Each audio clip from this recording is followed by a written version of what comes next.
led to the head. Off the shits, no meds, what the fuck on the red, stay away from the feds, on the streets, no bed. Deep water, I track, I snow, no slip, I swamp me dead this day. Hey.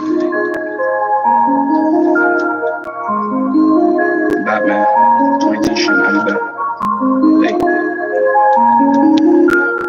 Oh, for fuck's sake, God. Why just Batman 2019? That shit made it come back. Or low down. Hey. YG back in the tracks, when crack shit squash on the stack. Niggas don't love you, that's a fact. Keep the Mac, no cheese. God bless me, no sneeze. Niggas see me and freeze. Shorty no shit, he's got the strap to the slap. It's moving like a stack. Never lack, just rack. Ain't no box, no chatting. Never need a pack. Hey, niggas don't do trees. Worth is yourself. Never need no friends. So sorry, niggas don't get that. Clean in a drum. They all know what I'm saying. All shit gets slid. The head, all shit's no meds. What's the fuck to the red? Stay away from the beds. On the streets, no bed. Hey, deep water, I check. No slip, I swamp me dead. This day I dread. Bitch gave me head. See my strap, they bled. Hey, I know they said I don't be shit when I was in the ditch. No pussy, I'm rich. They low, don't switch. They solid one bitch. See the flick of the wrist. I'm awesome. Shit, talk shit, get hit. Big punk on me lit. I keep my stick. I let it flick just like a dick. I'm in. Saint Nick, she want my dick, she know I'm sick, I ain't that crip, that crack, I nip, I hit his lip, if he talking shit, fuck his click and fuck his gang, I'll hit the 3 just like I'm dang, she wanna kang, that 40 I bang, if he owe my gang, them hollows dang, my shorties pang, she loves the same, she feels the pain, I'm in the rain, you and probably many other families feel that this has been overshadowed by a pandemic and maybe not getting the scrutiny it deserves. Where are you and the other families in feeling, there's been any justice issue and where the Canadian government is moving forward with getting those planes back in the sky? Well, first off, we all feel that there is no justice, especially what the Department of Justice has ruled, where the plea bargain they allowed Boeing to plea. That is a slap in our face. With respect to the Transport Canada, I think the problem that they're faced with is that they have to abide by an airworthiness agreement that's a bilateral agreement with the United States FAA, and so their hands are tied. They have to basically validate that plane as it's presented to them for safety in Canada. But there's all these little wiggle clauses in the regulations that allow it to a 50-year-old plane to still fly in the air with grandfathered hazards. So we don't feel good about that. Yeah, I mean, this was more than just a Boeing issue. This was a Federal Aviation Authority, and if the Federal Aviation Authority was shutting its eyes and cutting corners, and there hasn't been a complete structural overturn and rebuilding, I don't know how anyone can trust it. I mean, I'm not a great flyer at the best of times, but I simply will never get on one of these planes. You won't know. And it's not just there's that no I'm worried rules that says they have Boeing to tell you what the planes. They don't even have to have a flight for you to get on to tell you what ticket. Turned its eye to the flaws of this aircraft. Where else are they cutting corners? There's a flaw in your narrative because that's exactly correct. $4 and to in fact, one even after the second crash, when Boeing was still trying to impress upon FAA that it's safe for pilots, they were coaching or telling the pilots what to expect in their simulator test, which goes against what they're supposed to do. So they didn't have safety at the forefront either. So there's so many issues you just can't trust what's going on. There needs to be a wholesale change within FAA. This plane is supposed to point itself into the ground every time you lift the nose up. It's supposed to do that. Yeah, I mean, there haven't been any charges. Since it's supposed to do I think that, were we not dealing with COVID, maybe there would have been more pressure and certainly more eyes on the issue to put that pressure on it. But there really hasn't been accountability. And I know that you and a number of other families have been pushing for an independent inquiry, and yet that is not even a thought on the radar. Why would that is correct. The one thing is, and the other, you went for a lawsuit, you got what you get, which is money. Nobody said you get most of the money. Nobody said a law would change. That's your fault for listening to idiots like this on the radio. Experts to look after the experts. Boeing 737 MAX. And not It's a just the self-made MCAS. industry, We so want the entire it will plane be looked at. self-regulated. This plane does not, as we said, does not meet the You can't safety find standards. an expert in the world that And doesn't work for the company. If what Transport Canada says is true, that they want to change the change product rule, start with this plane. This plane would not be able to be certified or validated under the current safety standards. And, you know, what goes for Canada and the United States, you know, as far as changes, may not be implemented in other countries where you have, let's say, a third world country or a country that might not have, I guess, customer safety first of mind, or may not have the economic structure behind it like a Canadian or American company. I think that is a concern. But at the end of the day, Canadians fly out of other countries on these aircraft. And if they don't have the same protocols, changes to training and structures in place, we might or could get a repeat of Canadian history. airspace on them. That is correct. You just said. And that's why it is so important to ensure that the plane is safe. We need to make sure that the pilots are given like these Army the safest plane that they can fly. And, you know, if you were to look at all the procedures that they have to go through with a 737 MAX, just because of the this whole issue with the angle of attack sensors and, you know, the runaway stabilizers. It's just, the runaway stabilizer. They're not given so it stabilizes to fly this plane. And like I said, this is a 50-year-old plane right now, and it's going to limp on into another couple more decades. And the flyers will have to take this this type of plane if they want to get somewhere, you know, eventually, because it will be have to be one of the most popular ones. Because airships are dangerous. Because Germany. And hydrogen, you know, bad. Unless it's Ballard Power running your buses. Personal fight for you and the other families. You know, but you can't get change without that fight. Do you believe in time or at some point that there will be just common sense for your daughter and the others on that plane? And on, these people learn things off the same shows I listen to at night. It won't admit it's where they I have to remain hopeful. And it's common sort of channeling my... You're an idiot. You went for a lawsuit. You got money. Then you found out the airlines are considered the losers. Then you found out what the law actually says about airplanes. And you still didn't look up airships. Good right now, what's happening in the States and even within our country. The States, THA States, it's all lowercase. He's going to reach out to Republicans. He believes that he can. False narrative, false dichotomy. Well, these ones were red and these ones were blue. This additional name, this spelling code cake, just confused me, right? Yes, I think it's time for a lot of the families to prepare the rice cake. In I think in northern part of China, a lot of the people would have those kind of sticky or glutinous rice made into the glutinous rice cake. But in southern China, I think they also stick to this tradition. Not in my hometown though. Yeah, I guess. And also during this period, mindless major back and cold forth. always It says on the sheet of paper. I guess. In a lunar calendar, that's what we know. In some areas of China, people always fall Everything is written for them. Don't kid yourself. There's committees of old Chinamen write every fucking word they say. What about your mom? Oh, I'm a grown-up. She can't say anything. Not true. See, you'll always be her little girl. Told us this week that a big part of his, efforts is to kind of overturn damaging actions by his predecessor. Other issues. He wants to make clear what his priorities are, including COVID-19 and climate change, but also racial equity. On that critical issue, he wants to show that he's taking concrete steps to address systematic racism, such as revoking. If you call it systematic, you're already washing your hands clean of it. And canceling it's just systematic. It's nobody's fault. It's like that historians say distorted the history of slavery. But it's systemic, not systematic. We know it's systematic, but the problem is it's in the system. All Americans, including the most vulnerable.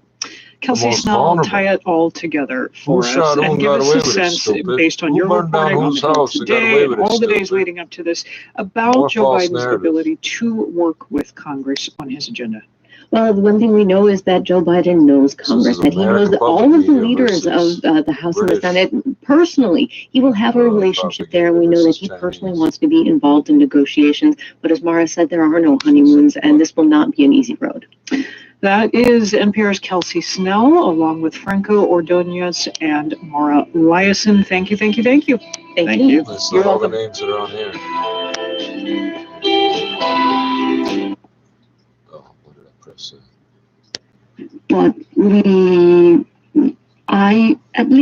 I haven't, in my family, we haven't been observing this tradition, but it's a good one. It's quite interesting to learn that in some southern provinces, they do have this tradition.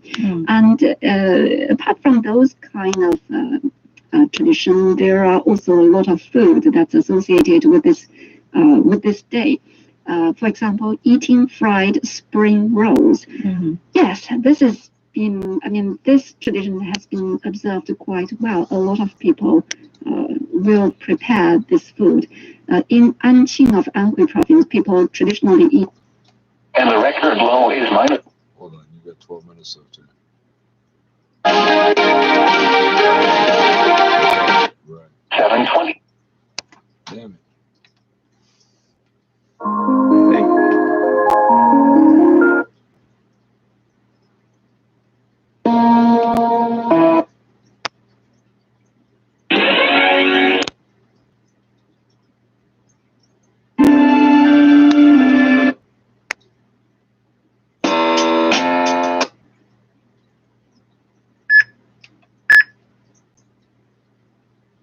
Welcome to Mi'kmaq Matters, a podcast about Mi'kmaq people, politics, land, and water.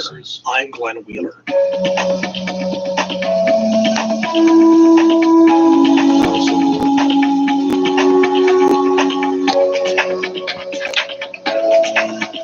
Support independent Mi'kmaq media. Become a patron at patreon.com/Mi'kmaq Matters. Or if you prefer, you can send us an email transfer at mi'kmaq.matters@gmail.com.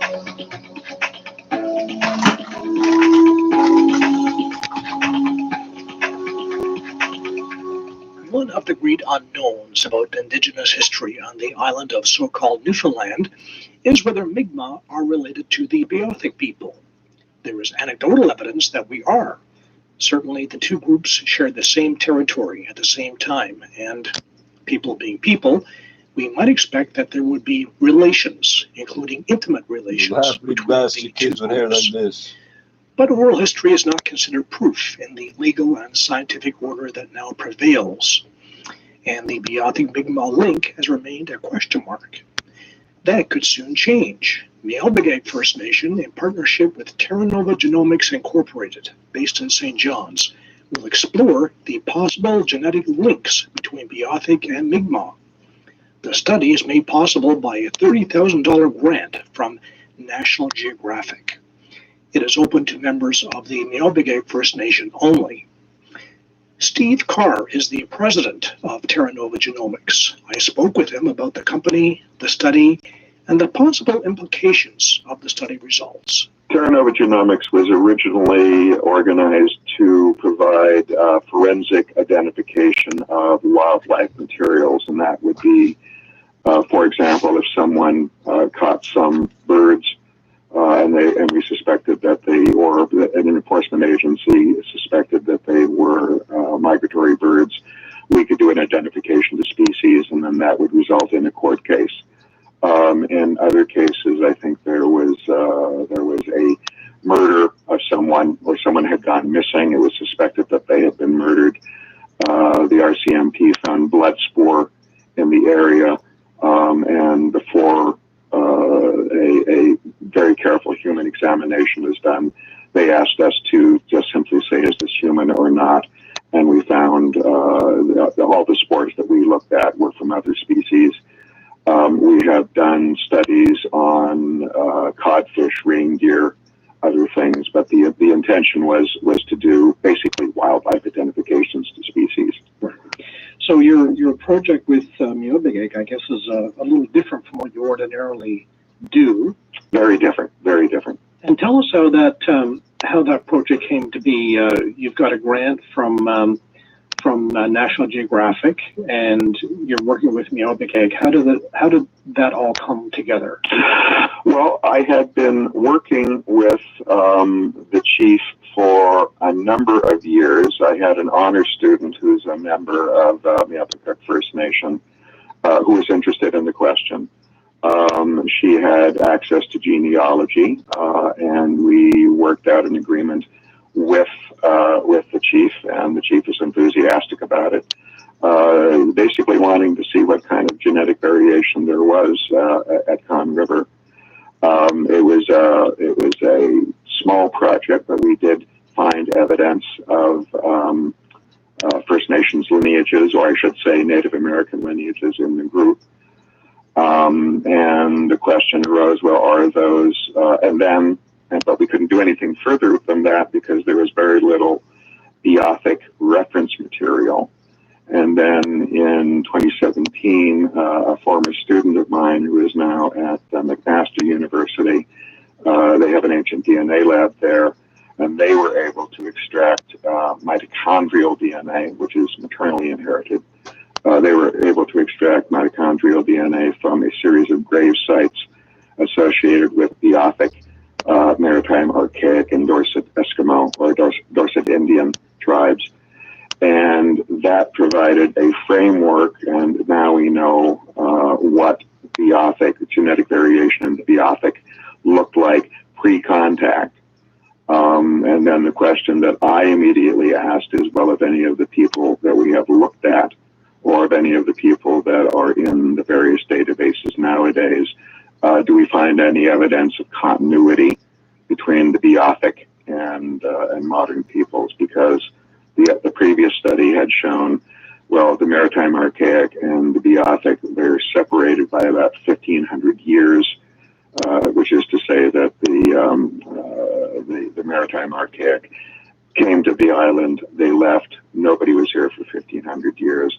The Beothuk came in, and what that study showed us of the people that were known, and this is something that I keep emphasizing, is it's a small sample of people, but of the people that have been looked at, all of there was no Maritime Archaic person who was more closely related to a Beothuk than he or she was to another Maritime Archaic, and the same thing for the Beothuk. So there was a series of, technically we would call them clades. Calling them families is not too far off, but there were a series of families of both groups, and those families were all distinct. So we had a good model of saying that there are two previous peoples that inhabited the island. This is a model of what it looks like when there is no continuity. Now, if we compare the Beothuk to the modern Mi'kmaq, where we know that there was a temporal overlap, do we also find a genetic continuity implying that some of the Beothuk and Mi'kmaq had friendly interactions, that they married, and therefore that those DNA lineages persist in modern Mi'kmaq. So that's basically what we're looking at. And the chief had been advocating this idea. He thought that this study should have been done 10 years ago, and I agree with him. And we put together a strategy. I approached National Geographic with a scientific proposal, all of it approved by the chief and council enthusiastically. And National Geographic was very, very interested because even in the small form that we have it here, it will be the largest focused study of a First Nation or Indigenous group in at least Canada, and I think in the United States. So there are other studies that have been done of particular groups, but this is the largest one that National Geographic has been involved in, and that will allow us to put the Mi'kmaq First Nation, the Meowbigeg First Nation, into the global picture of the human story, on a par with the English or the Irish or the Scandinavians or particular groups like this. Now we stress that they've been genetically study is for the members of the Mi'kmaq First Nation only. I know that you've had a lot of inquiries and a lot of interest, but for our listeners, we stress the limitations of that study. And tell us how the work will unfold. You're collecting a saliva sample from participants in the study, and I understand there's quite a lot of spit required, because I think it can take as long as 5 minutes to produce. When we had word that the study was funded, I immediately asked, could you send 2 kits down, one for me and one for the chief? That was a lot of spitting. Actually, it takes longer. It takes longer to spit it. It takes longer to work up that much spit than you would think. You also have to not have eaten lunch lately, at least not with any kind of a cow or something that might show up. But it is the method is exactly the same as what you would do as if you bought a test kit from National Geographic, that the person spits into the tube. You add a preservative that's included, and you shake that all up and you put it into an envelope that's provided, and then you send it off to the company, and they give you basic characterizations of your assignments to various groups. Now, what is different in this case is that we will get not only the results that you would get if you were a private person applying the test, but we will get the complete DNA workup that's done by National Geographic. We will be using a much more sophisticated method of describing genetic variation within the group. And in particular, we're going to be getting the complete mitochondrial DNA sequence. And the complete mitochondrial DNA sequence is what is needed at this point to make identifications with the complete mitochondrial DNA sequences that we know from the Beothic. And all of this at bargain basement prices. We're getting it at basically cost. We're getting it at basic cost of the kits. Now, you say in your material the ideal candidate is a registered member of Mi'kmaq who can trace their mother's side ancestry through the Mi'kmaq community before the First Nation was established. I guess you're stressing the mother's side because you're looking at the mitochondrial DNA, which is the mother's side DNA, hence the focus. That's right. The mitochondrial DNA it's of high concentration in the mother's egg, so that any woman, all of her children will. A feeling of relief on the streets of Toronto to know that Donald Trump is no longer the American president. Finally, way to go. But it's mixed reaction as to whether Joe Biden will make a difference in life up here. The Leafs and Raptors are both in action tonight, and both games are going down to the wire. Sports at 45. Another round of job cuts for a Canadian cannabis company, while Wall Street grabs 2 records as investors watch President Joe Biden get sworn in. Business at 56. But safety's always included. That's why our vehicles. Now, we still have this collision blocking the right lane and right shoulder. Looks like a vehicle ended up in the ditch under the Morningside Bridge there. So crews are going to be there for a while. A lot of flashing lights on scene. So it's a visual distraction, but it's not causing any kind of delay. We also have the northbound Morningside ramp to the West 401 blocked off due to that crash. On the northbound 404, they have just reopened the ramp to Steeles. It wasn't closed, it was partially closed, but 3 lanes out of the 4 were shut down for a collision. So that's being towed off. And you're good to go. We have construction on the southbound 427. It's at Rathburn, and the left lane is currently blocked. Toronto fans, get out your Habs dartboards because the Leaf season, it's on. It's on Sportsnet. Your next report's at 9:41 with the forecast now. Natasha Ramsey. Two things are going to be going up tonight. Temperatures, as we sleep, will be rising to -1 by morning, and that wind is going to start picking up as well. So by tomorrow, it'll be gusting upwards of 50 to 60 kilometers per hour. Also tonight, a light dusting of snow, traced to a centimeter. A mainly cloudy Thursday with a few rain snow showers and a high of 4 degrees on the way. A mild day. Tonight, we are rising to -1 degree. Downtown Toronto right now, partly cloudy, -4, feeling like -11. 680 News Time, 9:32. Tired of the virtual classrooms? Some good news for some Ontario parents and students, but not so much for the others. In-class learning will resume on January 25th, with the exception of schools across the GTHA. 680's Richard Southern explains. Back to class this coming Monday, January 25th, for students in some surrounding school boards. None very close to Toronto, though. We're talking here about the Limestone District School Board. So inherently, going back to in-class learning is just good, even though 1 in 5 students test positive for SARS-CoV-2. Inheritance her mitochondrial DNA sequence, but only her daughters will pass it on to.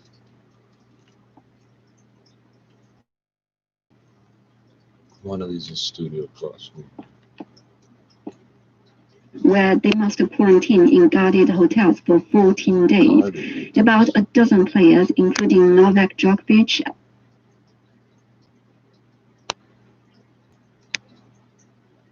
Against Our Will, Men, Women and Rape, believes that the rape of Nanking was probably the single worst instance of wartime rape inflicted on a civilian population, with the sole exception of the treatment of Bengali women by Pakistani soldiers in 1971.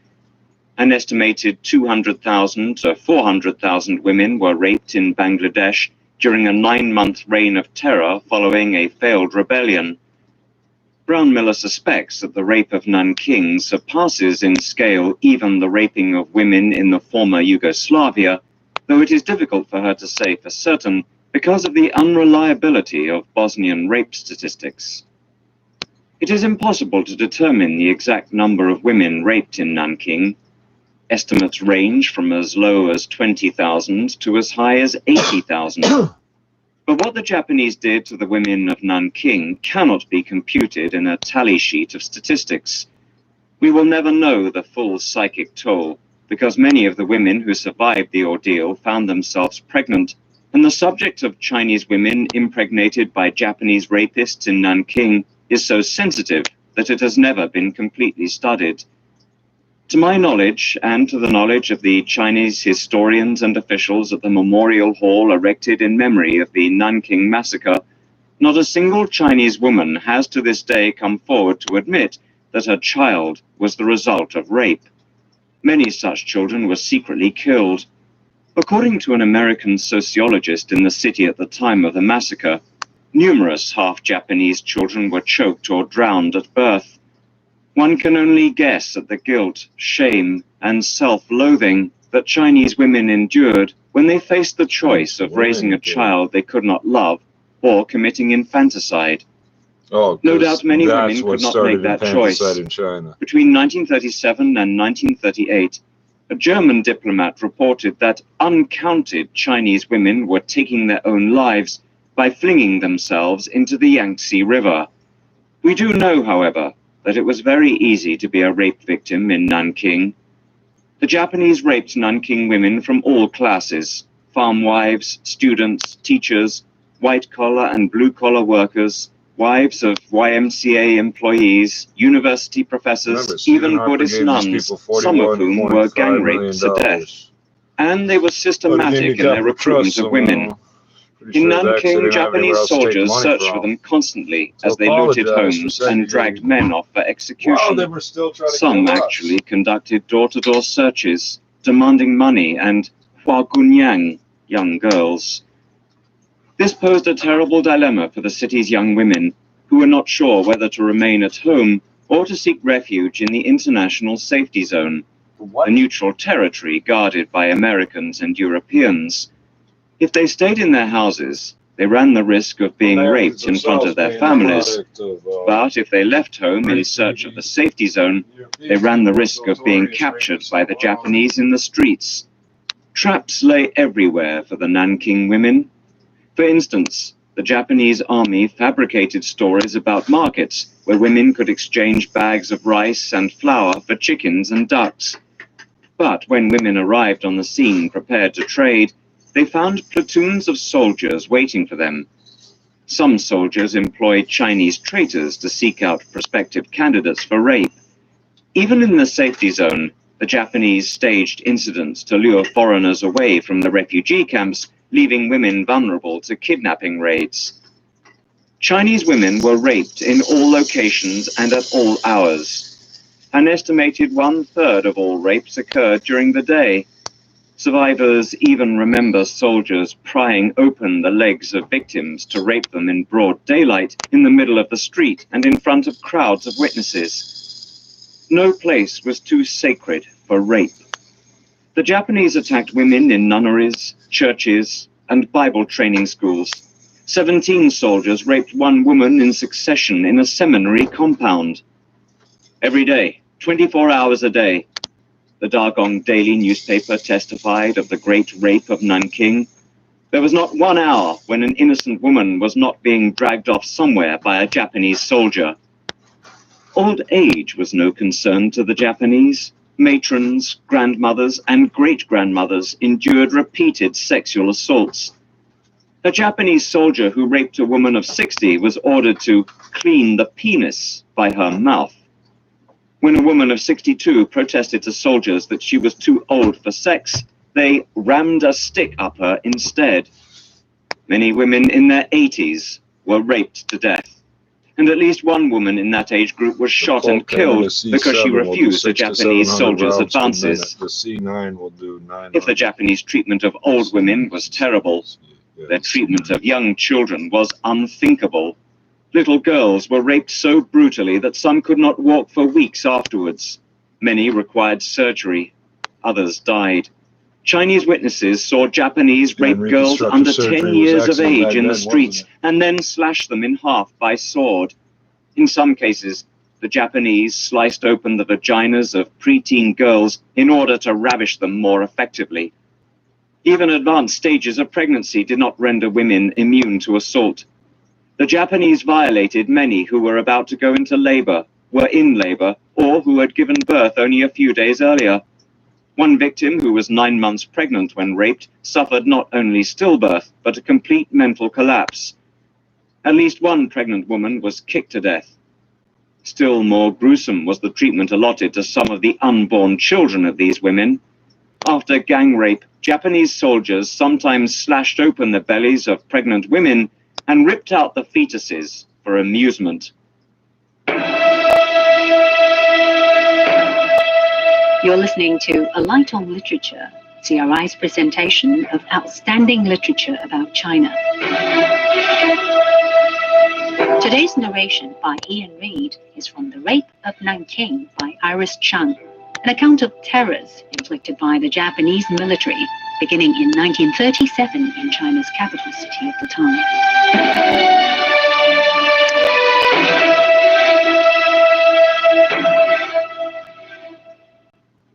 The rape of women frequently accompanied the slaughter of entire families.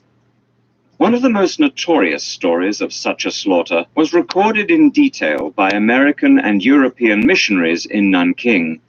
On December 13, 1937, 30 Japanese soldiers came to the Chinese home at 5 Xinglu Kao in the southeastern part of Nanking. They killed the landlord when he opened the door, and then Mr. Xia, a tenant who had fallen to his knees to beg them not to kill anyone else. When the landlord's wife asked why they murdered her husband, they shot her dead.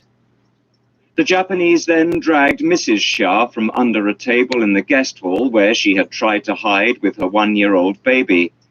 They stripped her, raped her, then bayoneted her in the chest when they were finished. The soldiers thrust a perfume bottle in her vagina and also killed the baby by bayonet. Then they went into the next room, where they found Mrs. Xia's parents and 2 teenage daughters. The grandmother, who tried to protect the girls from rape, was shot by revolver. The grandfather clasped the body of his wife and was killed immediately. The The soldiers then stripped the girls and took turns raping them. The 16-year-old by 2 or 3 men, the 14-year-old by 3. The Japanese not only stabbed the older girl to death after raping her, but rammed a bamboo cane into her vagina. The younger one was simply bayoneted and spared the horrible treatment meted out to her sister and mother, a foreigner later wrote of the scene. The soldiers also bayoneted another sister, aged 8, when she hid with her 4-year-old sister under the blankets of a bed. The 4-year-old remained under the blankets so long she nearly suffocated. She was to endure brain damage for the rest of her life from the lack of oxygen. Before leaving, the soldiers murdered the landlord's 2 children, aged 4 and 2. They bayoneted the older child and split the head of the younger one with a sword. When it was safe to emerge, the 8-year-old survivor, who had been hiding under the blankets, crawled to the next room where she lay beside the body of her mother. Together with her 4-year-old sister, they lived for 14 days on rice crusts that their mother had prepared before the siege. When a member of the International Committee arrived at the house weeks after the slaughter, he saw that one young girl had been raped on the table. "While I was there," he testified later, "the blood on the table was not all dry yet." A similar story, no less grisly, involves a 15-year-old Chinese girl whose family was murdered before her eyes. The Japanese first killed her brother, whom they wrongly accused of being a Chinese soldier, then her brother's wife and her older sister because they both resisted rape, and finally her mother and father, who knelt on the floor begging the Japanese to spare the lives of their children. Before they died under the thrusts of Japanese bayonets, their last words urged the young girl to do whatever the enemy soldiers wanted from her. The girl fainted. She revived to find herself naked on the floor in a strange locked room. Someone had raped her while she had been unconscious. Her clothes had been taken from her as they had been taken from other girls in the building. Her room was on the 2nd floor of a building converted into barracks for 200 Japanese soldiers. The women inside consisted of 2 groups: prostitutes who were given their freedom and treated well, and respectable girls who had been kidnapped into sexual slavery. Of the latter group, at least one girl attempted suicide. For a month and a half, the 15-year-old was raped 2 or 3 times a day. Eventually, she became so diseased, the Japanese left her alone. One day, a kind Japanese officer who spoke Chinese approached her and asked why she was weeping. After hearing her story, he took her to Nanking by car, set her free inside the South Gate, and wrote down the name of Jinling College for her on a piece of paper. The girl was too sick to walk to Jinling the first day and took refuge in a Chinese house. Only on the 2nd day did she reach Jinling, where International Committee members immediately rushed her to the hospital. That girl was considered fortunate. Many other girls, tied naked to chairs, beds, or poles as permanent fixtures for rape, did not survive such treatment. Chinese witnesses described the body of an 11-year-old girl who died after she was raped continually for 2 days, according to eyewitness reports. The blood-stained, swollen, and ruptured area between the girl's legs created a disgusting scene difficult for anyone to look at directly. During the mass rape, the Japanese destroyed children and infants, often because they were in the way.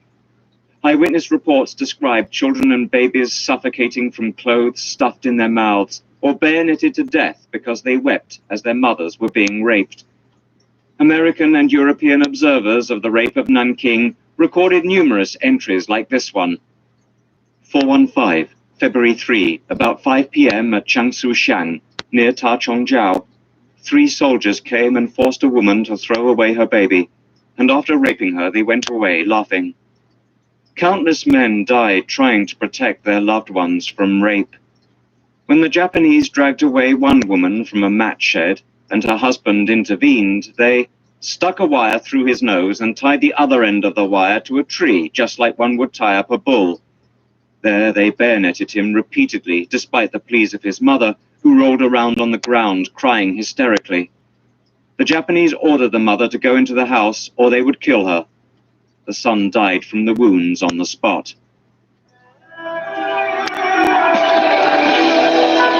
China Radio International presents A Light on Literature, a journey through the great works of fiction, poetry, history, and biography that define China's unique cultural gift to the world.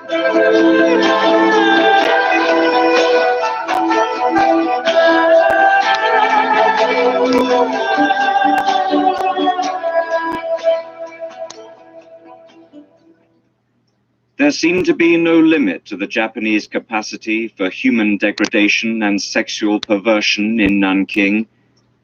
Just as some soldiers invented killing contests to break the monotony of murder, so did some invent games of recreational rape and torture when wearied by the glut of sex. Perhaps one of the most brutal forms of Japanese entertainment was the impalement of vaginas. In the streets of Nanking, corpses of women lay with their legs splayed open, their orifices pierced by wooden rods, twigs, and weeds. It is painful, almost mind-numbing, to contemplate some of the other objects that were used to torment the Nanking women, who suffered almost unendurable ordeals. For instance, one Japanese soldier who raped a young woman thrust a beer bottle into her and shot her. Another rape victim was found with a golf stick rammed into her. And on December 22, in a neighborhood near the gate of Tongjimen, the Japanese raped a barber's wife and then stuck a firecracker in her vagina. It blew up and killed her. But not all of the victims were women. Chinese men were often sodomized or forced to perform a variety of repulsive sexual acts in front of laughing Japanese soldiers. At least one Chinese man was murdered because he refused to commit necrophilia with the corpse of a woman in the snow. The Japanese also delighted in trying to coerce men who had taken lifetime vows of celibacy to engage in sexual intercourse. A Chinese woman had tried to disguise herself as a man to pass through one of the gates of Nanking, but Japanese guards, who systematically searched all passing pedestrians by groping at their crotches, discovered her true sex. Gang rape followed, at which time a Buddhist monk had the misfortune to venture near the scene. The Japanese tried to force him to have sex with the woman they had just raped. When the monk protested, they castrated him, causing the poor man to bleed to death. Some of the most sordid instances of sexual torture involved the degradation of entire families. The Japanese drew sadistic pleasure in forcing Chinese men to commit incest, fathers to rape their own daughters, brothers their sisters, sons their mothers. Guo Qi, a Chinese battalion commander stranded in Nanking for 3 months after the city fell, saw or heard of at least 4 or 5 instances in which the Japanese ordered sons to rape their mothers. Those who refused were killed on the spot. His report is substantiated by the testimony of a German diplomat who reported that one Chinese man who refused to rape his own mother was killed with saber strokes, and that his mother committed suicide shortly afterwards. Some families openly embrace death rather than participate in their own destruction. One such family was crossing the Yangtze River when 2 Japanese soldiers stopped them and demanded an inspection. Upon seeing the young women and girls in the boat, the soldiers raped them right in front of their parents and husbands.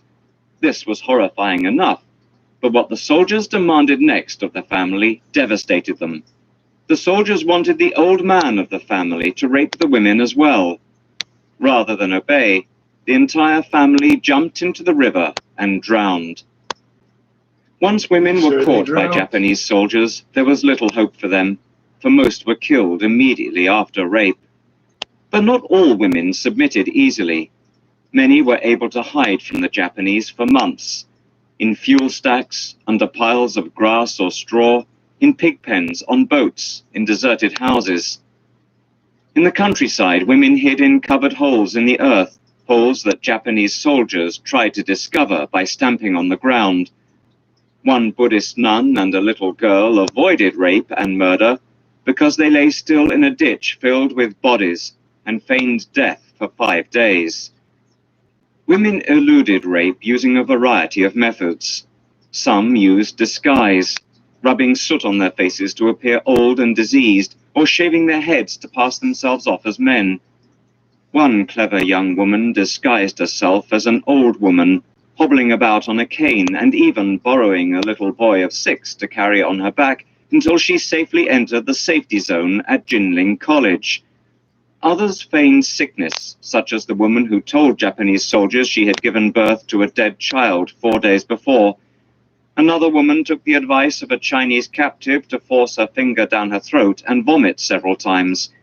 Her Japanese captors hastily expelled her from the building.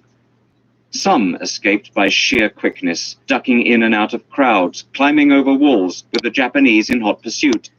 One girl barely avoided assault by tripping up a Japanese soldier on the 3rd floor of a house and sliding down a bamboo pole that a Chinese man propped up for her from the garden.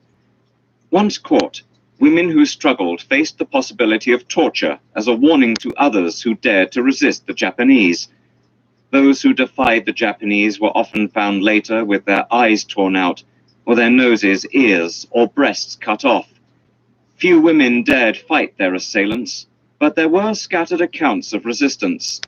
A schoolteacher gunned down 5 Japanese soldiers before being shot to death. The most famous story involves Li Shou-ying, a woman who not only suffered 37 bayonet wounds during her struggle against the Japanese, but survived and remained robust enough to narrate and play-act the story almost 60 years later.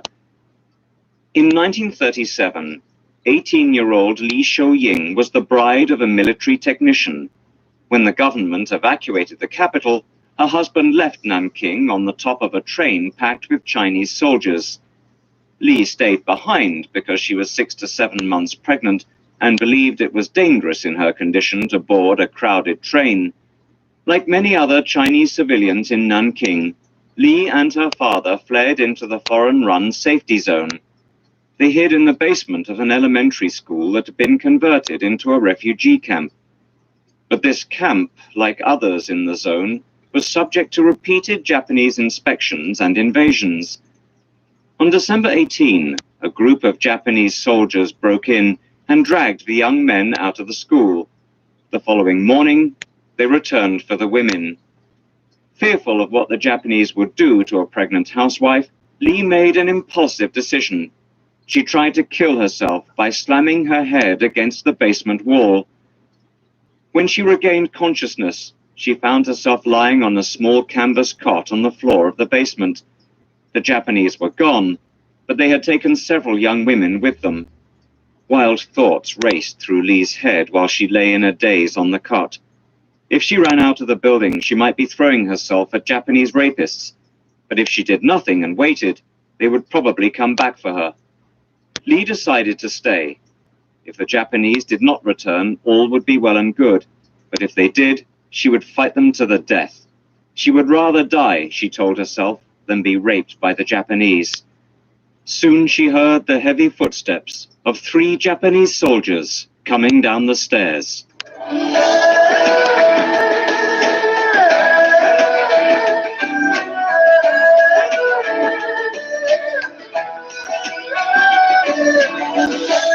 And that was episode 11 of The Rape of Nanking, written by Iris Chang, narrated by Ian Reid, and brought to you on China Radio International. Join us next time in A Light on Literature, when the 18-year-old Li Shou-ying fights for her life against 3 Japanese soldiers.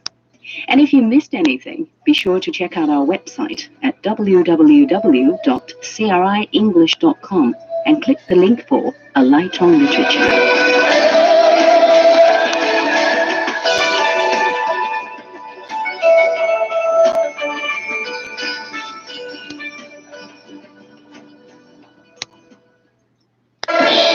You've heard of Shakespeare.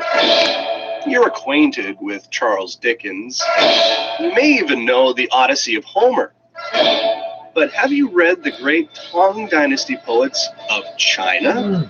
Or heard the epic tales of the Monkey King? Hundreds of these and more are brought to you in A Light on Literature, only on CRI.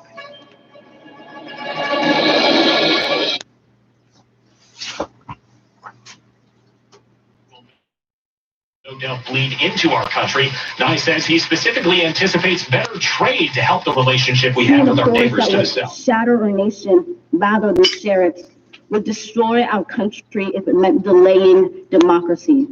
It succeeded.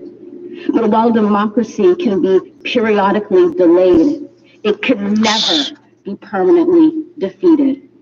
In this truth, in this faith we trust, for while we have our eyes on the future, history has its eyes on us. This is the era of just redemption. We feared it at its inception. We did not feel prepared to be the heirs of such a terrifying hour, but within it we found the power to author a new chapter, to offer hope and laughter to ourselves. So, while once we asked, how could we possibly prevail over catastrophe? Now we assert, how could catastrophe possibly prevail over us? Beautiful. Well, we just spent half an hour listening. Poet Amanda Gorman reciting her poem, The Hill We Climb. Oh, yeah, that was a poem. Very sad. This is NPR News. Support for NPR comes from this station and from Bulldog Online Yoga, a streaming platform for people of all experience and fitness levels. Classes from 10 to 60 minutes are set to pop and rock music. Fitness on demand. Breakthrough. Four. Wilmington was clear with a temperature. I'm heading to Guildhall. Guildhall is cool. We get hiring results. Chinese, that's it. What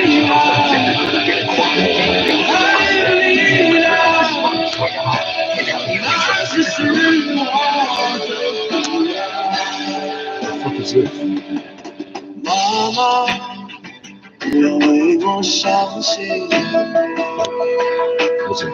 又将这样难过，还在寻找什么？只是。Won't feel a trace. I told.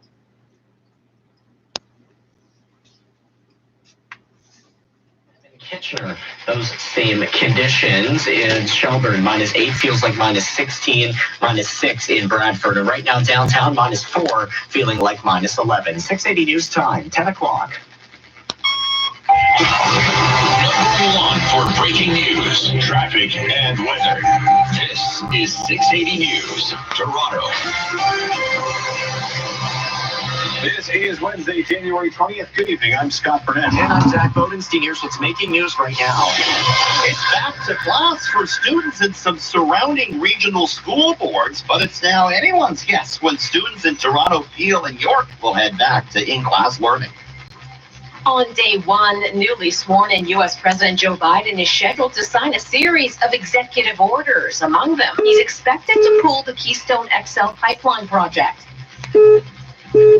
So how's the mood in the streets of Toronto now that Trump is out and Biden is in? We're happy. We're all happy.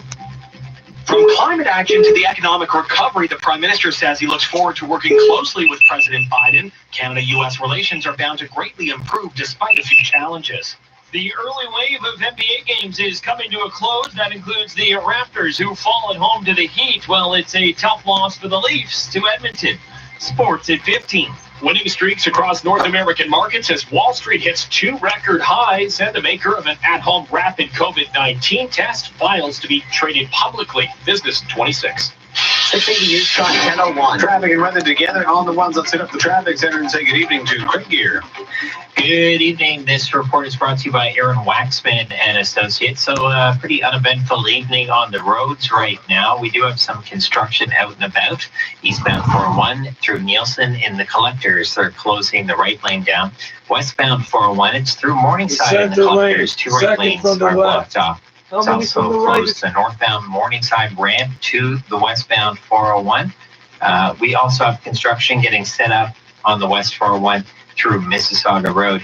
I don't see them quite through Mississauga Road, so it's probably that stretch that's just going to begin just west of there It's stretching past Winston Churchill as well and the 407. So the Winston Churchill ramps to the westbound 401 are closed. Same with the west 401 ramp to the westbound 407. We also have the west 403 ramp to the eastbound 407 in Oakville shut down for maintenance. And on the south 427 at Rathburn, they're once again in the left lane. We'll just wait and see if they're going to close that transfer approaching Rathburn from express to collectors. If your disability claim has been denied for any reason, call Aaron Waxman at 416-661-4878 or on your cell phone at pound LTD. Next report's at 10:11, and with the forecast, here's Natasha Ramzahai. A warm front coming through ahead of an Alberta clipper. That's going to warm our temperatures as we're sleeping up to -1 by the time you wake up. Wind chill -8 still in the morning. Also going to bring a light dusting of snow tonight. Tomorrow afternoon, mainly cloudy, windy out of the southwest up to 50 to 60 kilometers per hour. A couple of really light rain snow showers expected with a high of 4. Overnight tonight, we're rising to -1 degree by morning. -4 right now in downtown Toronto, -5 at Pearson Airport, 680 news time, 10:03. The province releasing a short list of schools returning to in-class learning on Monday. But as it turns out, none of them in the GTHA. Here's 680's Richard Southern. It'll be back to class for students in several school boards starting next Monday, January 25th. None of these boards, though, were close to Toronto. They are the Limestone District School Board, the Hastings and Prince Edward District, and Algonquin and Lakeshore Catholic. The full list on our website at 680news.com. The question is, when will students in Toronto, Peel, York, Windsor, Essex, and Hamilton be going back? Remember, the tentative date set by the government the other week was February 10th. However, as of today, the government no longer using that date of February 10. Instead, the board government telling me only that the chief medical officer of health will continue to review public health trends to advise the government about when students here at home can head back to school. Richard Southern, 680 News. 680 News time, 10:04. Just hours into his new presidency, U.S. President Joe Biden signing a series of executive orders. 680's Phil Martino reports many are expected to roll back Trump initiatives, and one involves the XL pipeline project. It will hurt Canada's energy sector. Wow. U.S. President Joe Biden was busy on his first day in office signing 17 executive actions, among them revoking the permit that would allow the Keystone XL pipeline expansion project to continue. Prime Minister Justin Trudeau calls it disappointing. He's released a statement that reads in part, despite President Biden's decision on the project, we would like to welcome other executive orders made today, including the decisions to rejoin the Paris Agreement and the World Health Organization. The first executive action signed by Biden was in regards to COVID-19. It's requiring, as I said all along, where I have authority, mandating masks be worn, social distancing be kept on federal property and interstate commerce, etc. Meantime, White House Press Secretary Jen Psaki held her first briefing outlining the executive orders. And he said today in his speech, the biggest platform most presidents have through the course of their presidency, that he will govern for all Americans. And, that, of course, has to be backed up by actions. I'm Phil Martino. The streets were empty aside from law enforcement, National Guard, and media, but history was made in Washington, D.C. today. America swore in a new president, Joe Biden, and a vice president, Kamala Harris. 680's Momin Qureshi reports. The band played and ceremony went on as normal, even though there wasn't the usual thousands of people filling the National Mall. The former presidents George W. Bush, Bill Clinton, and Barack Obama among the dignitaries looking on. Joe Biden sworn in as the 46th president of the United States. And during his 22-minute inaugural address, Biden talking about the influx of extremism and white supremacy and the insurrection 2 weeks ago, and the need to bring people together through unity. We've learned again that democracy is precious. Democracy is fragile. And at this hour, my friends, democracy has prevailed. Kamala Harris making history of her own. The duties of the office upon which I am about to enter. So help me God. So help me God. The office of Vice President. What about Asia? We continue our coverage of the inauguration of 680's Mark Douglas, who is outside the U.S. Consul, gauging the mood after today's historic making events. At least we don't have to listen to the word Trump day and night. Trump is out, Biden is in. And when I ask people here outside the U.S. consulate how they feel about that, We're happy. We're all happy. others tell me the U.S. president, no matter who it is, will not change their lives here in Canada all that much. Others still tell me the exact opposite. This man, though, is simply happy Trump is gone. Oh, I'm kind of excited not to hear from him on the news every single day. I think that'll be a bit of rest for all of us. Toronto police have been keeping a very close eye on the U.S. consulate all day, just in case there was any pro-Trump demonstration, but it's been nothing but peace and quiet all day. On University Avenue, I'm Mark Douglas. The Prime Minister is welcoming Joe Biden becoming the next president of the United States. Experts say while this will mark a massive shift in Canada-U.S. relations over the last 4 years, there will still be challenges ahead. Here's our Parliament Hill reporter Cormac McSweeney. Most Western leaders collectively are assigned relief. It's hard to overstate how this change in power will improve relations with our largest trading partner. Colin Robertson, a former diplomat who was posted in Washington, tells me unlike the chaos under Trump, Joe Biden is a traditional politician whose views tend to align with the Trudeau government. On that note, the Prime Minister has released a statement congratulating Biden, saying he looks forward to working closely with him on issues like climate action, the pandemic, and the economic recovery. But it won't be all smiles. Right off the bat, the cancellation of the Keystone Pipeline is causing energy angst. Biden also promotes Buy American policies and may want us to invest more in NATO. He'll push us to do more in defense. On China, he's seen as a better ally, but it's unclear what he'll do to help free the two Michaels. Cormac McSweeney, Parliament Hill. 680 News Time, 10:08. We have breaking news from North York, where Toronto police are investigating after shots were fired at vehicles and at a home near Jane and Grand Ravine, just north of Shepherd. Constable Alex Lee tells 680 News the calls came in just before 8 o'clock tonight. Multiple callers having heard gunshots in the area. We had reports that there were people and vehicles fleeing. At the time, there were unknown injuries and victims. And our officers arrived immediately and confirmed that it was a shooting. We had located evidence of gunfire. Police have yet to release any suspect information at this time, but say it appears multiple shooters were involved. Investigators still looking to speak with any witnesses. Silence of the Lambs turns 30 this weekend. It stars Jodie Foster and Anthony Hopkins have marked the occasion with a virtual chat hosted by Variety in which they reminisce about the horror. Travail, de documentation, de tentatives de connaissance et de... 30 years ago on January 30th, to be exact. That star Jodie Foster talking to co-star Anthony Hopkins in a virtual chat between the two, courtesy of Variety, reminiscing about the classic horror movie, though Hopkins recalls he wasn't quite sure what it was when his agent first sent him the script. It's called Silence of the Lambs. I said, was it a children's story? He said, no. Yes, and now there is. Christopher Watson, ABC News. This is 680 News. If your head wants to plan for retirement, but your heart wants to enjoy... ABC News said that was news, so you just replayed it.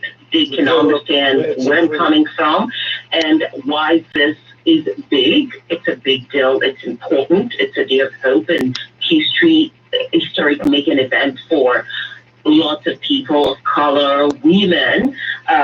I'm a Nigerian and grew up in Nigeria. I grew up on all of the American content, like you rightly said, because one way or the other, most countries around the world always have American content in terms of television, music, and then I got the chance to travel out to the United States, to relocate to the United States. I lived in Houston for several years, and I had my 2 kids in America before moving to Canada in 2016, finally.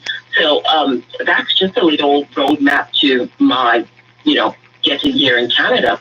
And looking at today's event, right, it's a build up to it. And today I had a very interesting conversation with my daughter, with my son. My daughter is 10, my son is 7, about the importance of today to them.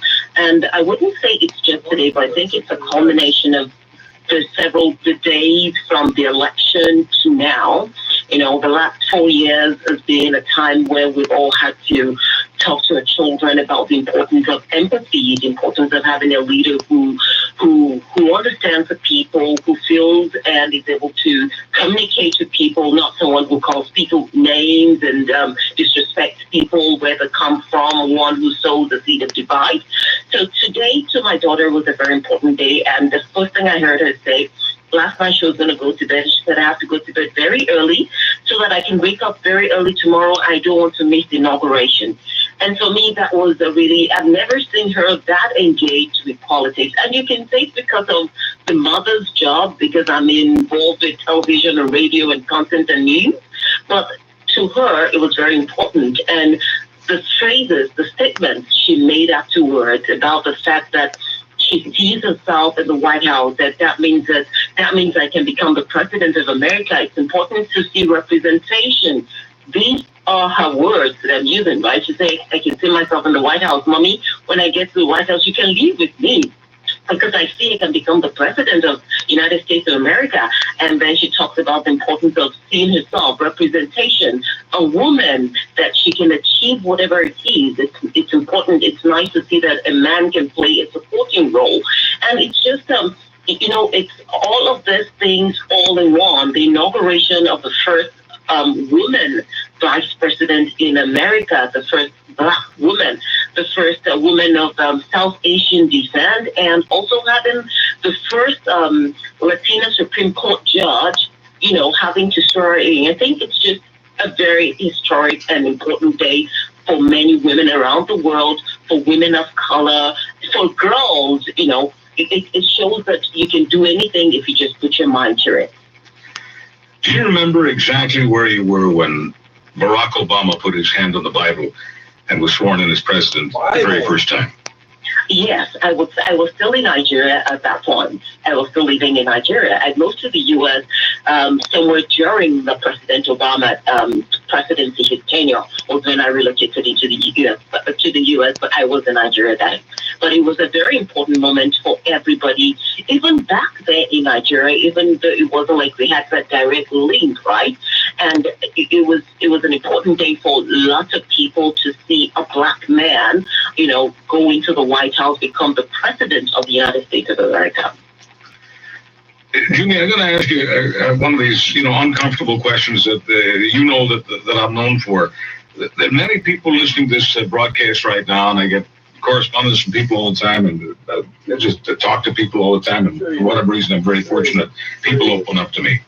A lot of people who are not people of color think that the media overdoes this business of identity and identity politics, and many of them, honestly, this is not a propaganda piece. This is not about supremacism. How is it not any of that propaganda? nonsense. You're funded by the government. Many mainstream Caucasian people honestly don't get what a big deal it is for a Black woman to see a Black woman, for a Black child to see a Black woman sworn in as vice president. Is there anywhere? Everywhere they look, they see white people doing stuff. They go, that's us, that's inherently us, because we're the first and we're the best. And no other race on the planet sees that. You just insist, you say the majority here. The 1/3 is Chinese/Southeast Asian, or however you phrase it. Most of these collisions can be prevented, especially the ones involving alcohol. You can help to keep a road safe by always having a plan for a safe ride home. Have a designated driver, take a cab, stay overnight, or use public transit. And you can report a suspected impaired driver by calling 911. Really? A message from Arrive Alive Drive Sober and Operation Lookout. This is All News Radio, 680. Except for right now. Over the years, I've been used to seeing a white man, a white male occupying the White House. It's a position of power and strength, and that is what the representation of power. That's what. So you see him as white, even though no matter what you test these guys' blood, they're not purebred white. None of them. They're fully vetted. They're not purebred white. Period. They're not. They're just not. Was able to solve that. We can't afford to have. She can't be a first we can have Kamala as the fourth black president, because it's not just thinkable. Why would you even think about a black woman as, coming into the White House to become the president or something? But again, I think it's just about the fact White People TV did not tell me that. Way to paint yourself as the archetypal, fucking stereotypical ignorant black woman. Thank you. Thank you. That's why they let you on the air, was to perpetuate that. For the party, Slogan recently accepted a donation from a self-proclaimed white supremacist. For 12.5 minutes because they knew it was Brent.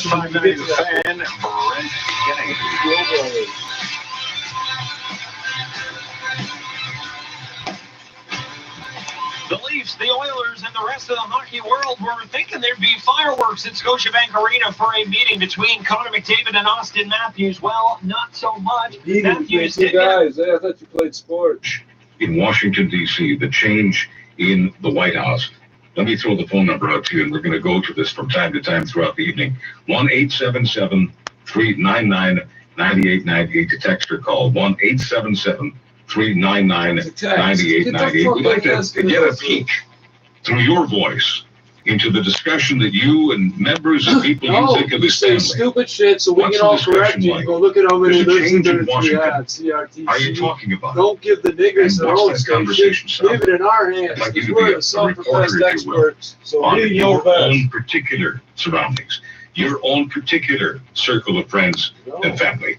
What's the conversation like about the change in Washington on January 20th, we have our own 2021? 1-877-399-9898. Thank you for joining us. Charles Hampton, tonight. You keep telling us we don't exist. If I told you there are as many as 2,000 homeless youth, I would say that you make $2,400 a month off every single bed in your 96-bed facility. Oh yeah. What's that? $240,000 a month. What if I told you I really need your help? What if I told you they don't help anybody on the before you care? Donate $8 a month to Covenant House Toronto and provide homeless kids with a warm bed, hot meal, and a better future. Oh, they are vicious and vindictive when it comes to rumors and stuff. Like years later, when rumors they started and spread aren't proven to be true, they will attack the people that they spread the rumors about. Yeah, that's Covenant House. Invest in nice homes in nice areas. The system we've used is outlined in our book, Income for Life for Canadians.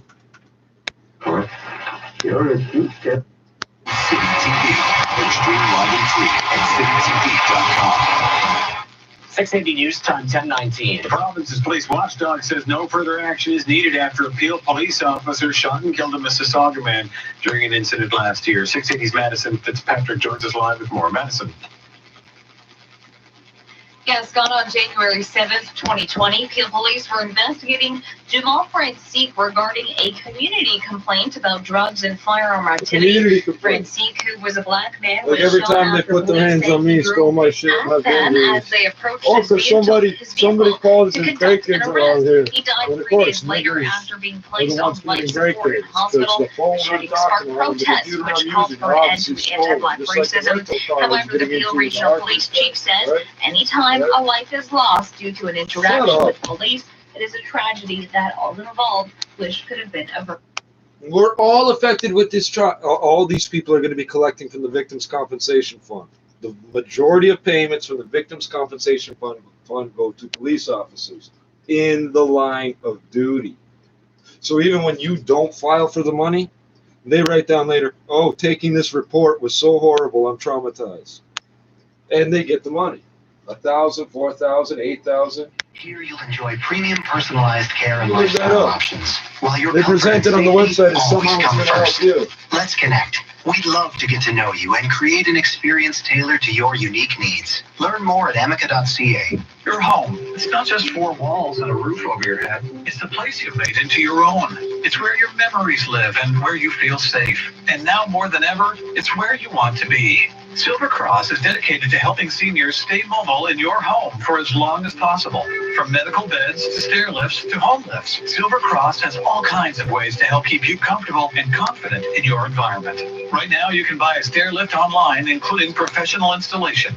Visit silvercrossstores.com today. 680 News Time, 10:21. Traffic and weather together on the ones. Here's Craig Gear. Well, Well, looks like we have a collision or something or other on the westbound 401 at Morningside in the collectors. It looks to be just off to the right lane. Looks to be just emergency crews getting to it right now. The rest is construction. It's not causing a problem. It's got to be a spaceship. Is the construction. It's a very good drive.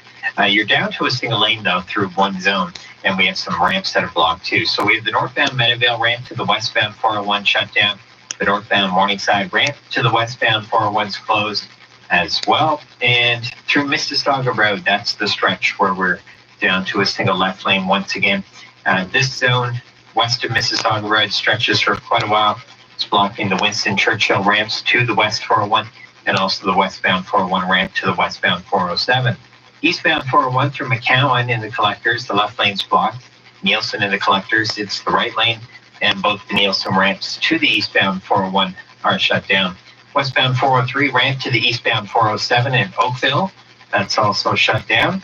And just a single left lane's blocked on the SEV 427 through Rathburn.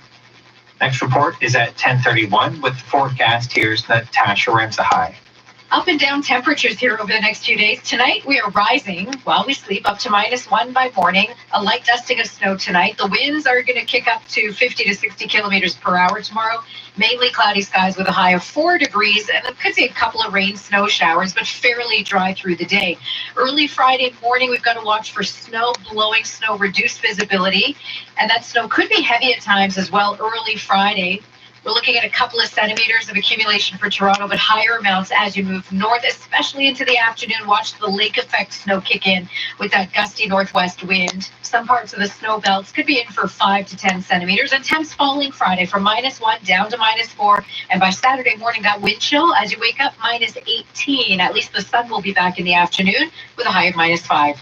Tonight we are rising to -1 by morning.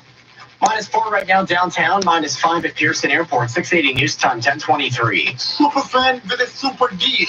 The iHeart Winter Sales event is on now. Don't pay for 90 days on all new cars, OAC, and no charge all-wheel drive on select models. Frontline workers receive 2% above invoice pricing on all new cars in stock. Your safety is our #1 priority. We have masks and gloves ready for you. Looking for a Hyundai? I'm your guy. Visit navbhatyashyundai.com. Now 3 locations to serve you. Darren and Moe's Pay Your Bills contest. On 98.1 CHFI. Mary Elias. You've been buying groceries for a friend of yours? He just started struggling financially. You've run up a bit of a credit card bill? That's right. Yeah, we're going to take care of that. That is amazing. You've made my day. 3 daily chances to win. Enter your bill at chfi.com and get ready to mark it paid in full. Darren and Moe's Pay Your Bills contest. Weekdays at 8, 1 and 4 on 98.1 CHFI. This new segment brought to you by AGMRenovations.com. Remember when we were all allowed to eat on a patio here in Toronto? Well, our new staff report outlines a plan for a bigger and better KPT program this year to help local restaurants and bars during the ongoing pandemic. Mayor John Tory says it would be an updated, more straightforward registration process. And we will facilitate more platforms and techs this year. That's also a part of addressing the accessibility question. We want to make sure that we can begin helping approved businesses to get on with having this extra space available to them as soon as possible. The executive committee will consider the staff report next Wednesday before it goes to City Council for final approval. The National Hockey League handing out a penalty to one of its organizations. The Washington Capitals fined $100,000 for violating COVID protocols involving social interactions among team members in close contact without face coverings. The team has put 4 of its players on the COVID-19 protocol list, including Captain Alexander Ovechkin, who released a statement saying he regrets his decision to spend time with his teammates in the same hotel room, and he will learn from the experience. In 60 seconds, the business report. 680 news time, 10:25. You'll hear it here. Breaking news when it happens. Why is everybody going to do that? A no-brainer is a decision with one correct answer. Question: is it worth investing in a home office? Let's rephrase that. Do you want a raise? His brother, his father, doctors, and of course this is about immunology, but it's about much more than that. He'll tell us about his feelings about. Order Pizzaville's 2-pizza special. Get 2 large pizzas, 2 toppings combined for only $19.99. Contactless pickup or delivery available when you order, and prepay online at pizzaville.ca or on the Pizzaville app. The Scotiabank Savings Accelerator account can help. For a limited time, earn 1.5% interest to help grow your TFSA or RRSP faster. So you can accelerate towards what your head has planned for tomorrow and let your heart enjoy what it needs today. Visit Scotiabank.com/accelerate to open a savings accelerator account today. Conditions apply. Interest are calculated daily. Time to read this report. We go to the remote business center. Our good friend Sue again. A nice day for Wall Street benchmarks. The Dow climbing 275 points, or close to 1%, to 31,205. The S&P had a 1.5% gain to a record 3,853. Also a record for the Nasdaq, climbing 2%, or 268, to 13,465. Stock market rallying as U.S. President Joe Biden was sworn in. But it's important to acknowledge some of the downsides of the Biden presidency, specifically from a Canadian economic perspective. Under Biden's infrastructure plan to be unveiled next month, Canadian companies could be kept from bidding on American government contracts, affecting manufacturers and automakers alike. Meanwhile, energy companies also aren't thrilled with Biden's plan to scrap the Keystone XL pipeline project. You just said we saw that with infrastructure. TC Energy stock Because falling if they 1% build today. shitty roads, you won't be able to drive the cars on them. So all those Canadian cars, all those Canadian car companies you've heard of, all those dozens and hundreds of COVID-19 tests has car filed to be companies will publicly traded. suffer losses Lucira in Health sales. has made test kits for infectious diseases since 2013. Its new handheld battery-operated device to test for COVID provides results in 30 minutes. The test right now is only available in the States, and you do have to get a prescription for it. The FDA first approved it back in November. Lucira Health is filed to trade on the Nasdaq using the ticker LHDX. Its IPO seeking to raise $115 million. A 3-day winning streak on Bay Street now. The TSX gaining 57 points today to 18,014. You say winning streak? At least you didn't say 2-day winning streak yesterday, because they've been known to do that. Cents US. It all came as the Bank of Canada once again held interest rates right where they are in an announcement predicting a rough first quarter of 2021. But overall, the bank's optimistic about vaccines, that they could help the country start to rebound later on this year. At the Business Center, I'm Stuart McGinn. Be the first to know breaking news as soon as it happens. 680 News. Every day, Canadians are buying homes and getting the wrong mortgage rates. Important announcement. If you have a home mortgage closing in the next 90 days, 1.38% 5-year fixed mortgage rates are available at butlermortgage.ca. No matter what you were told or what you signed, you can still switch to 1.38% 5-year fixed. No gimmicks, no fees. Standard mortgages at 1.38% 5-year fixed. To learn if you qualify, go to butlermortgage.ca now. License number 12118. High ratio fixed rate APR of 1.39%. Rediscover the thrill of the road at Coventry North Land Rover. Step into an all-new Land Rover Defender today. Winner of the Motor Trend's 2021 SUV of the Year. The Defender celebrates 50 years of unprecedented sophistication, both on or off the road, wherever your journey takes you. Our team of experienced brand ambassadors will build the perfect Defender just for you. Visit Coventry North Land Rover today, the Greater Toronto Area's most accessible Jaguar Land Rover dealership. Located conveniently at Highway 400 and 407 in Woodbridge. This is CFTR 680 News at 10:30. Number 1 for news in Toronto. This is 680 News. It's Wednesday, January 20th. Good evening. I'm Zach Odenstein. I'm Scott Burnett. Here's what's making news right So now. they really said that. The most sophisticated, Back to class 50 for years some of students in sophistication from the surrounding Land Rover regions Defender. starting next Monday. But students here in the Toronto area will have to wait a little longer. The U.S. has a new commander-in-chief, and he got to work on day one, signing a series of executive orders, the first related to the COVID-19 pandemic. Torontonians are Everything sharing is their now hopes and related to relief that. to see Donald Trump move out of the White House. Facing serious health complications. Prober says Nygaard's sureties would make sure he doesn't flee by way of motion sensors, cameras, and visitations. He adds healthcare workers would be at the property 24/7. Meantime, lawyers opposing Nygaard's bail say he's a flight risk, and releasing him would put Canada's obligations under the Extradition Act in jeopardy. They also say they have no confidence in his two sureties, neither of which would be able to physically monitor Nygaard full time. Nygaard is seeking bail while he awaits an extradition hearing to the United States. There he faces charges including racketeering and sex trafficking. Will Reimer, Global News. Environmental groups are cheering U.S. President Joe Biden's canceling of the Keystone XL pipeline going to Canadian Corp after he took office. Calgary-based TC Energy Corp had halted work on the project earlier in the day in anticipation of the move, which the company said would lead to the layoffs of thousands of union workers.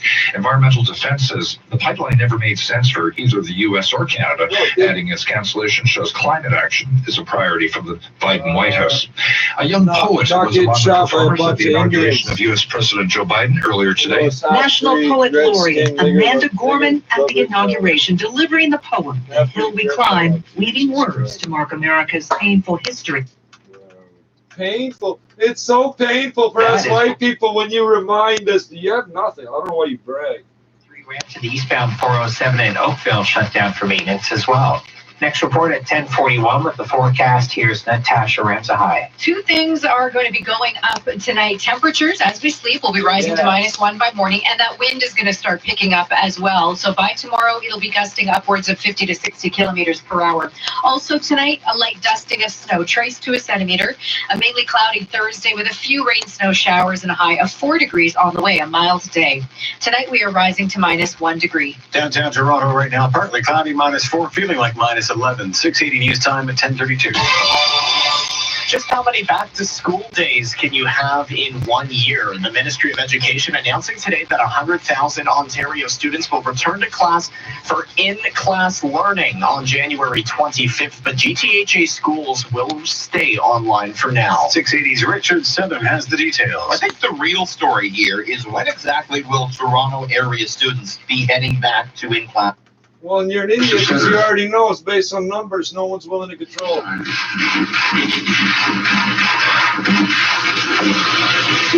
a couple of the signs here is the support for underserved communities, and already we have make sure we have some bedrock equity, equality as it relates to how we treat people in healthcare and other things that you can we'll give you copies of these orders. And the third, I'm going to sign you this like we do while you're all here, is the commitment I made that we're going to rejoin the Paris Climate Accord. Well, I missed what the first one was. 34, wasting no time getting to it. U.S. President Joe Biden making history today, signing a record number of executive orders just hours after being sworn in as America's 46th Commander-in-Chief. 680's Martino joins us with more details, including how it will affect some Canadians. The first order signed by U.S. President Joe Biden was related to the COVID-19 pandemic, mandating masks be worn and social distancing be kept on federal property. The second, support for underserved communities. And make sure we have some bedrock equity, equality as it relates to how we treat people in healthcare and other things. He signed 17 in total, among them revoking the permit that would allow the Keystone XL pipeline expansion project to continue. Prime Minister Justin Trudeau has released a statement that reads in part, "While we welcome the president's commitment to fight climate change, we are disappointed." Meantime, White House Press Secretary Jen Psaki held her first briefing outlining the executive orders and foreign leader calls. His first foreign leader call will be on Friday with Prime Minister Trudeau. I expect they will certainly discuss the important relationship with Canada, as well as his decision on the Keystone pipeline that we announced today. Former President Donald Trump followed through on one tradition he left behind. So now the White House comes with the live-in Jamaican domestic servant, right?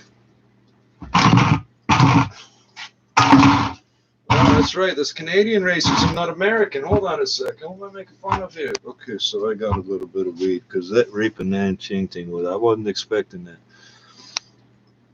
It's only fucking 10:30. It's only 10:35 to be exact. Hold on. Following the insurrection 2 weeks ago, but there was still plenty of pomp and circumstance, including a powerful rendition of the Star-Spangled Banner. That's not the song they're playing, dumbass. Somebody fucked that up, or...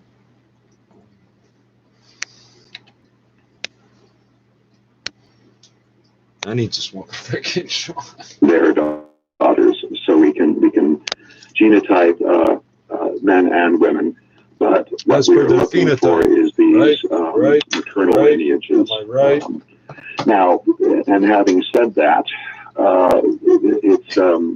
this is something that sort of came as a surprise to me, and it shouldn't have. And it's one of the things I like about doing this project is it causes me to think about humans, and we always do think about humans differently than we do other sorts of species. Why is that? We have there are 5 lineages of mitochondrial DNA that are characteristic of Native Americans, of indigenous people. And these are just given the names A, B, C, D, and X. Yeah, so you're not native according to the white people. If you have First Nations ancestry, then you're going to be A, B, C, D, or X. And then if you find somebody that's not the simplicity of this logic will blow your racist mind. Nations ancestry, and then on a moment's reflection, and it took me longer than it should have, we know that there have been intermarriages between the Mi'kmaq and European settlers and people on the island post settlement. That the Mi'kmaq were Catholic from very early on, and that if those marriages introduced European quote-unquote mitochondrial DNA types into the Mi'kmaq nation, those genotypes are just as much Mi'kmaq as are any of the others. According to the Mi'kmaq, that would be true. The difference then becomes that since the biotic sequences that we know about for comparison are all pre-contact, there won't be any European mitochondrial DNA types in the biotic, or at least we haven't found them. And so the biotic DNA that we are expecting to persist into the Mi'kmaq First Nation, in order to know that it's biotic, it has to be one of the 4 types that's known in the biotic, and it's A, C, D, and X. We haven't found any, or nobody's found any B types. So where we have a limited amount of resources at the moment, we will be using the genealogy that's been assembled by the elders, and it's a very detailed genealogy.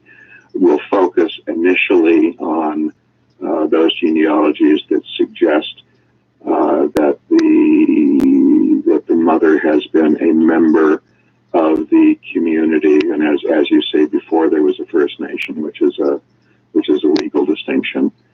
We'd like to trace those as far back as possible, and again recognizing that yes, there could be European lineages, and it's not that those are not interesting, but we're trying to match up Native lineages, Native American lineages with that we know about in modern people, with lineages that we know about in extinct people.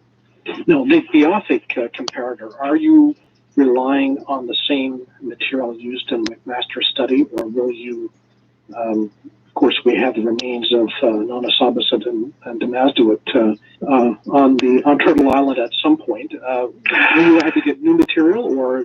We will not have to get new material. The lab at McMaster is working on that.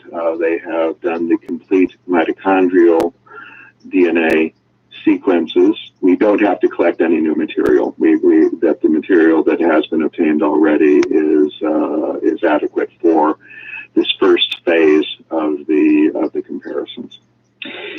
Now, is it possible that you'll be able to find a definite connection between biotic and Mi'kmaq DNA, or will all the possible outcomes be more nuanced? Will it be probability, or is it possible, of course we don't know the results yet, but is it possible that the results will be able to show that definite connection? In my opinion, yes, it is. I know what the positive result would look like, and it makes a difference. It makes a difference whether you find one individual that that matches, or whether you find two people that match a biopic sequence or three people that match a biopic sequence, it makes a difference whether we know that there are 5 different families or groups of biopic sequences. If all of those, if we find DNA from all of those groups, wouldn't that be nice? On the other hand, we know that Nona Sabaset and Damazdui were members of 2 of the families. My guess would be right now that the last surviving members of the biopic peoples were probably in those 2 families, and so that would be those identification of a modern person with one of the biopic sequences that we know about in those 2 families would be probable evidence to believe that there's a connection. The difficulty is that 2 people, if you look at somebody that lived 1,000 years ago and you look at somebody that lived now, and you compared them and you found that they were identical, well, it could be an indication that the modern person is descended from an ancient person, but that's probably not the case because it essentially doesn't work that way. The instant example, Damazdui and Nona Sabaset did not have any children that survived, so nobody can be a descendant of either of them. But Damazdui and Nona Sabaset had aunts, they had mothers, they had grandmothers, they had great-great-grandmothers, and a modern person could be a descendant of one of those persons. Finally, and I guess in relation to that point, let's talk about the implications of the results. In a way, I guess there are legal implications because in terms of any, Aboriginal rights claims, if there were a connection between the biopic and present-day Mi'kmaq people, I think that would mean something legally. But of course, I guess there's a bit of a downside risk because if the study is inconclusive or negative, there might be a letdown in terms of, the expectations that people have and the sort of stock we put into finding a connection with. Yes, I think the principal one that's easy to focus on is that, of course, Damazdui, the remains of Damazdui and Nona Sabaset were stolen, to use the blunt word, and now reside in a museum in Edinburgh. And the museum at Edinburgh has, depending on which accounts that I read, has agreed to repatriate those remains to Canada at least. And one of the things that they ask is, well, we would like to have a demonstration that the Mi'kmaq are the lineal descendants of the Beothuk. Now, we know that that isn't true because the Mi'kmaq they're both members of the Algonquian group. We don't think that the Mi'kmaq derived directly from Beothuk. Nobody thinks that. And as I've said, the probability that Damazdui or Nona Sabaset have descendants, that probability is non-existent. This is when we look at legal matters, the law covering such claims in the U.S. is, in my opinion, as a biologist, badly written because it says that in order to repatriate grave remains to a particular tribe, you have to show that that individual is a descendant or that that individual is the ancestor of a living person in the current community. And the chances that you could do that are non-existent. You can show that somebody is a cousin, but the idea that somebody is a great grandchild, that's extremely unlikely. Canada does not have any regulations like that. The museum has used that, and I think it's a stalling tactic. Frankly, it's a stalling tactic to say, well, we need more evidence. If we demonstrate that a person's related to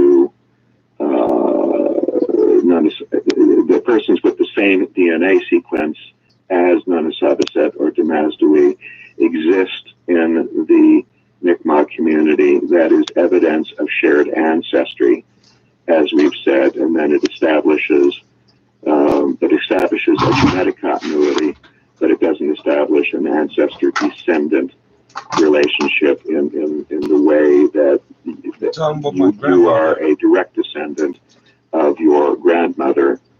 Watch your mouth. You have a bunch of cousins that you would have to trace the ancestor further back. And one of the other cases that's similar is in Iceland. There are a number of families that have a DNA sequence, mitochondrial DNA sequence, that is clearly Native American, and it is clearly Native American, but it is just as clearly not identical to any sequence that's ever been seen in a living Native North American. Also, the temptation that you want to make is that, well, these persons must have been brought over back to Iceland by Leif Erikson. The Vinland sagas that's oral history as much as anything else. Were there other visitations? I see that there's evidence of a second Viking the plagues visited the northern peninsula. But the possibility that Native Americans were brought back, Native American women were brought back to Iceland and had children, and they had daughters, and the daughters had daughters, and the daughters had daughters over the space of 2,000 years or 1,000 years. That's possible, but where the sequences are not identical, you can't prove it. And if those sequences are unique, one of the standard ways in which that could happen is, well, whoever was on the northern peninsula, those lineages died out.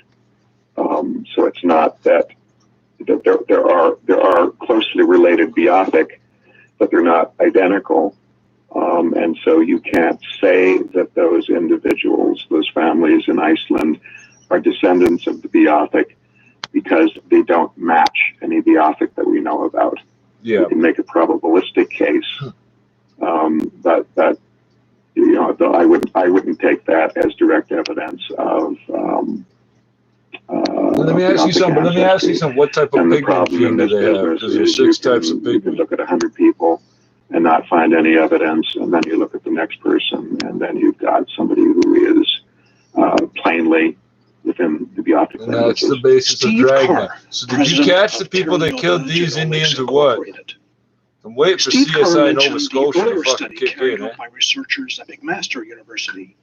You can hear more about that study in episode 36 of Mi'kmaq Matters, available at soundcloud.com/Mi'kmaq Matters.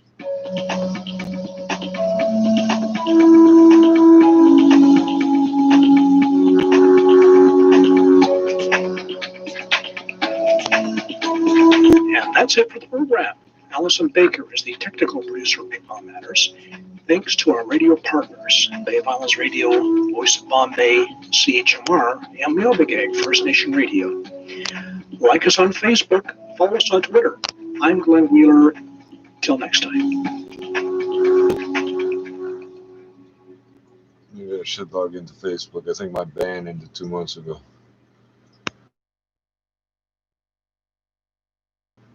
Round everybody up! Twisted Blaze, the ROC, got a letter from the government the other day. I opened it and read it. It said they was bitches. 187. Legs chiming, anybody killer. Dope on ICP. A letter to the S911 gang banging at the mall. A kid 14 and his boys from Omaha. Oh Lord. We woke up talking some bullshit about wet summer. Don't fucking wet them all.